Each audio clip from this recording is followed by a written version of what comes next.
Everything you've been told about fat is not just wrong, it's a lie. The reason you've been struggling with your weight all these years is not because you eat too much cheese, steak, or fried egg yolks, but it's because you're not eating enough of them. Fat does not make you fat, it was framed.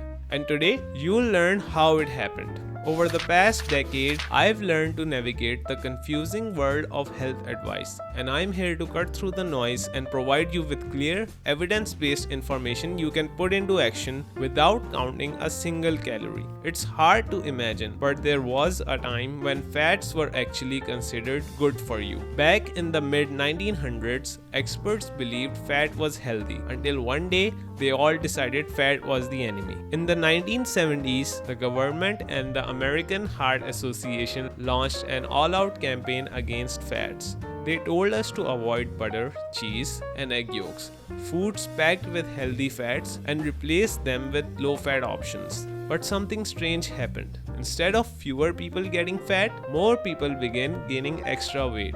It happened because when we got rid of fat, we ended up increasing something else in our diets, something that happens to be the real culprit behind obesity.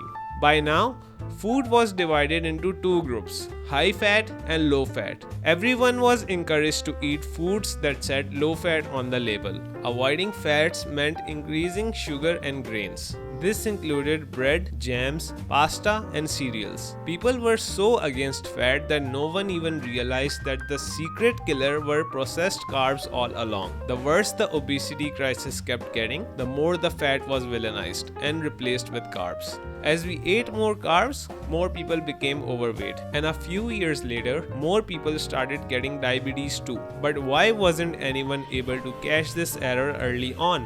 Why? Even now, millions of people believe that fat is actually bad and carbs should make most of our diet. The government helped farmers grow corn and wheat in huge quantities for years through subsidy. The subsidy came from the money you pay in taxes, which made processed food extremely cheap and easy to get. These crops went into almost every packaged food, contributing directly to obesity. What's funny is that the government also runs anti-obesity programs. So you as a taxpayer pay for both the subsidy of the foods that make you fat and the programs that are supposed to help you lose weight. But now that you know how fat was blamed, why exactly is it a good idea to consume more of it? Yes, it is true that fats are higher in calories and cholesterol. But before I get into why neither of those is a problem, there is one small caveat that I need to address. Not all fats are created equal. The keyword being created. Scientifically speaking, there are multiple kinds of fat, but I'm going to make it easy for you by breaking it down into two main categories, healthy and unhealthy. Not just that, I'm also going to give you some examples for each that help you make wiser decisions. Healthy fats in their natural form are saturated, which means that nothing can be done to change the way they behave under different circumstances. For example,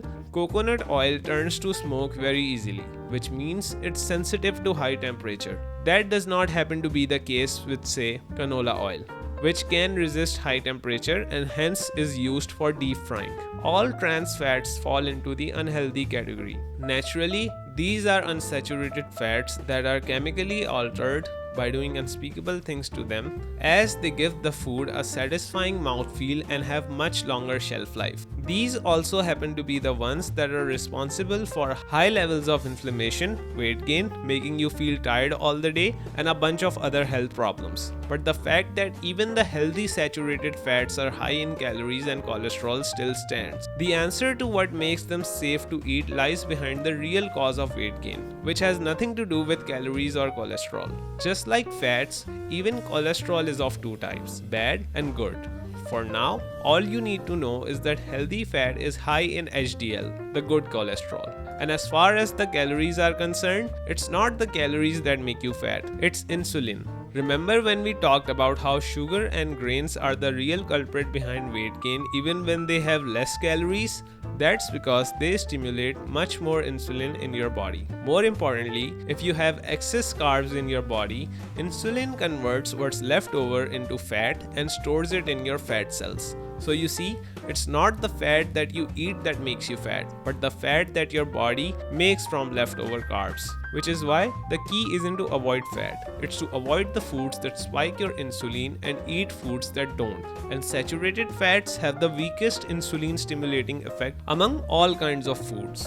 Examples of food that you can safely eat include eggs with yolks, full-fat Greek yogurt, steaks, fish, walnuts, and cheese.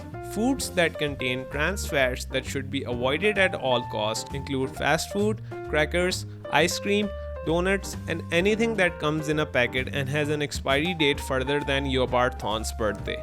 But just knowing that fish, steak, and eggs help you lose weight isn't enough. If you're cooking them in the wrong oil, you could be hurting your progress without even realizing it, and may even make things worse. The most common oils, the ones that look safe and even say heart healthy on the label, are some of the biggest threats to your weight and your health. That's why in this video, I give you a dead simple way to spot the dangerous oils in seconds. And on top of that, I've put together a guilt-free list of oils that actually help you lose fat. So the next time you're out buying groceries, you'll know you're making the right call.